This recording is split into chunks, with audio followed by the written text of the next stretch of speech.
प्यारे बच्चे,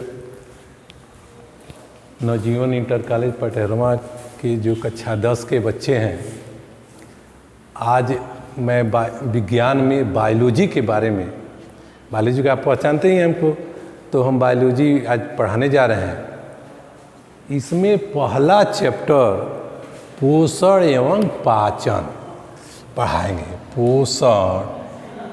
पोषण एवं पाचन,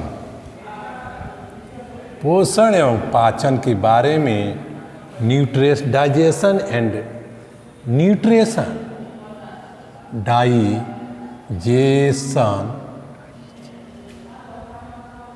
डाइजेशन एंड न्यूट्रिशन, ये पोषण एवं पाचन के बारे में बता रहे हैं। तो बच्चे, आप जानते हैं कि विज्ञान का 3 भाग है, फिजिक्स, केमिस्ट्री, बायोलॉजी। फिजिक्स में जो है 25 नंबर का क्वेश्चन रहता है। केमिस्ट्री खंड ख जो क फिजिक्स होता है, ख केमिस्ट्री होता है जो 20 नंबर का होता है, और ग जो होता है बायोलॉजी जो 25 नंबर का। ये तीनों मिलाकर आपका 70 नंबर का जो क्वेश्चन होता है, तो तीनों का बट के आपका किताब जो एनसीईआरटी है उसको ले लीजिएगा, और उसमें आप जिसमें फिजिक्स केमिस्ट्री से आसान कुछ बायोलॉजी है, थ्योरेटिकल है तो आसान है। इसको आप ध्यानपूर्वक से मेरे पढ़ाए हुए शब्दों को सुनेंगे, पढ़ेंगे, नोट बनाएंगे, किताब से पढ़ेंगे और पढ़कर उसको काफ़ी कायदे से तैयार कर लेंगे, अच्छे नंबर पाएंगे, है ना, अच्छा नंबर पाएंगे।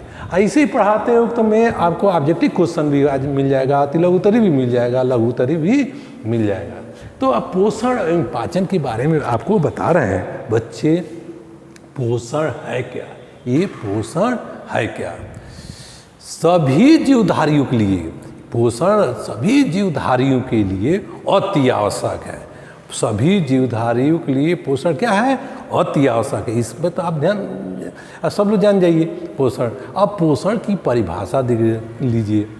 सभी जीवधारियों के लिए अपने दैनिक जीवन में कार्य हेतु, दैनिक जीवन चलाने हेतु, नित्य क्रिया करने हेतु हमें ऊर्जा की आवश्यकता पड़ती है। वह ऊर्जा हम ग्रहण किए गए भोज्य पदार्थ से प्राप्त होता है, जिसे पोषण कहते हैं। पोषण एक बात, सभी जीवधारियों को अपने दैनिक जीवन चलाने के लिए उसे ऊर्जा की आवश्यकता होती है। वह ऊर्जा उसे ग्रहण किए गए भोज्य पदार्थ से प्राप्त होता है, जिसे पोषण कहते हैं।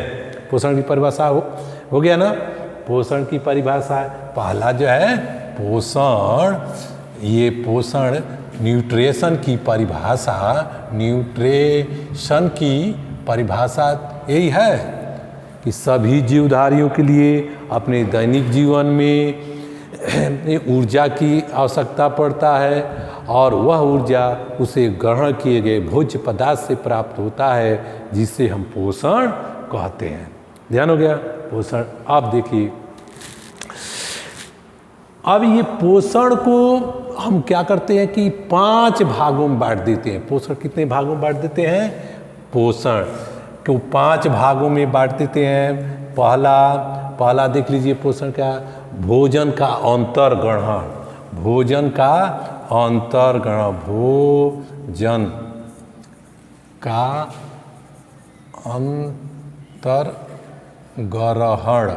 अंतर्ग्रहण, भोजन का अंतर, जिसको इजेशन क्या कहेंगे? इजेशन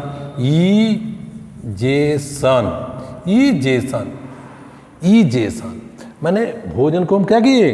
अंतर्ग्रहण किए। दूसरा जो होता है भोजन का पाचन, ये भोजन का क्या होगा? पाचन। ये भोजन का पाचन हो गया। डाइजेशन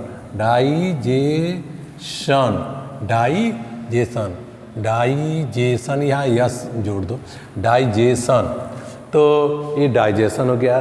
तीसरा क्या हो गया कि भोजन का, अब ये डाइजेशन तीसरा हो गया, भोजन का पाचन एवं अवशोषण, पचे हुए भोजन का अवशोषण, अवशोषण, अवशोषण, ये भोजन का अवशोषण होता है। भोजन क्या हो गया?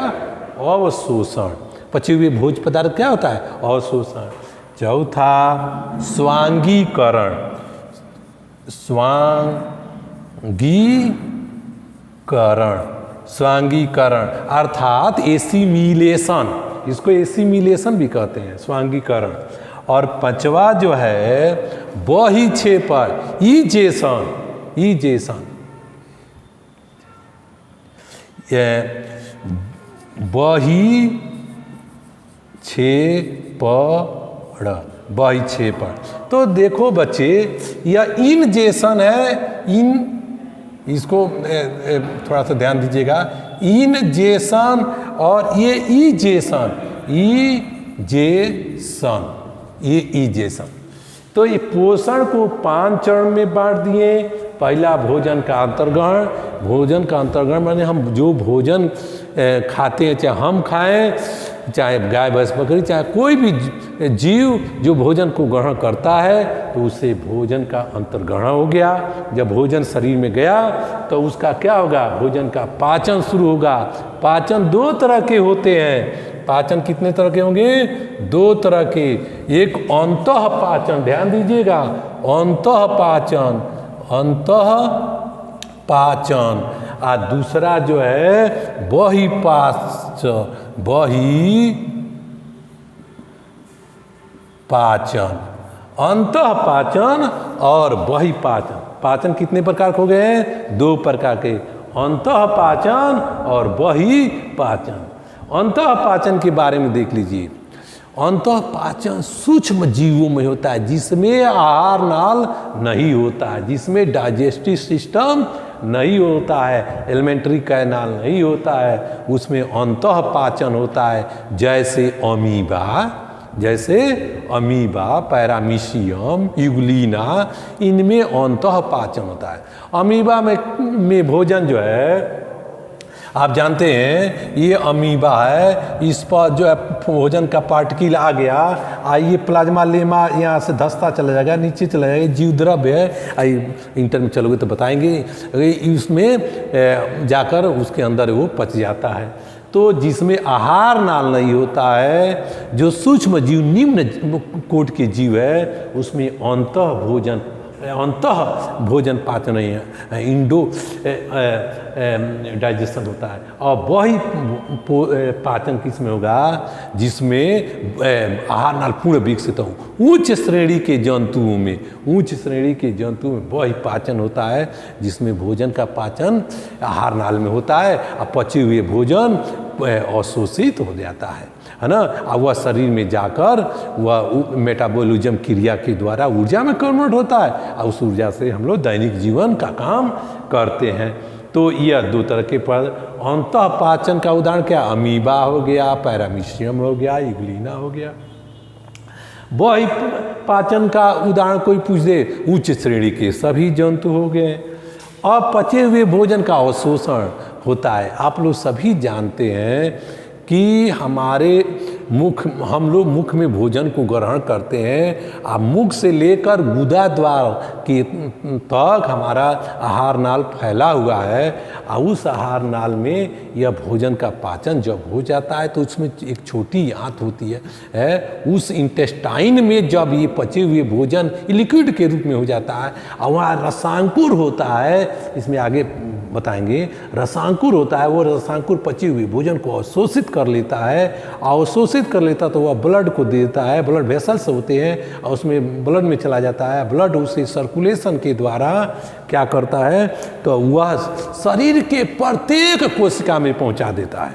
और जब शरीर के प्रत्येक कोशिका में वो पचे हुए भोजन जब जाता है तो वो क्या होता है जानते हैं? पचे हुए भोजन जब जाता है तो वह कोशिका में माइटोकॉन्ड्रिया होता है और वह माइटोकॉन्ड्रिया उसको या ऑक्सीजन के उपस्थिति में या ग्लूकोजिन जाता है 6,6,12O6 ये जाता है तो इनका ऑक्सीकरण करता है। क्या करता है?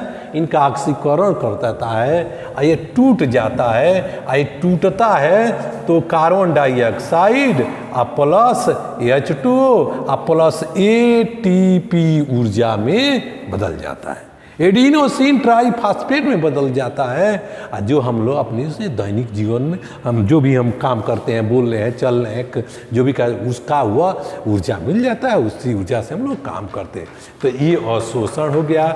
और ये पचे हुए भोजन जो पचने का काम करता है इसको स्वांगीकरण कहते हैं। ये पूरा प्रक्रिया स्वांगीकरण हो गया। अब जो है अपचय भोजन हो गया। अपचय भोजन जो होता है तो कोलन में जाता है, मलाशय में जाकर हुआ जो है वह पानी को अवशोषित कर लिया जाता है, अर्धठोस के रूप में होता है और उसे मल के रूप में बहिक्षेपण कर दिया जाता है, इजेशन आउट कर दिया जाता है, निकाल दिया जाता है। यही पोषण के 5 चरण है बच्चे। तो ये पोषण क्या हो गया। तब पोषण एक बार और देख लीजिए। सभी जीवधारी अपने दैनिक जीवन चलाने के लिए उसे ऊर्जा की आवश्यकता होती है। ऊर्जा उसे ग्रहण किए गए पोषण से प्राप्त होता है। यह पोषण को क्या किया है, 5 चरणों के बांट दिया है।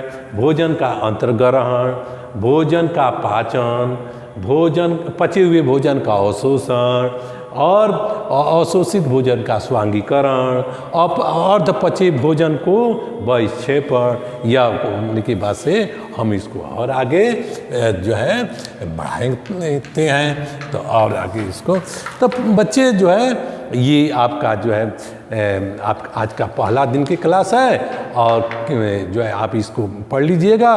थोड़ा सा नेक्स्ट अगले दिन पढ़ें। आप लोग को धन्यवाद।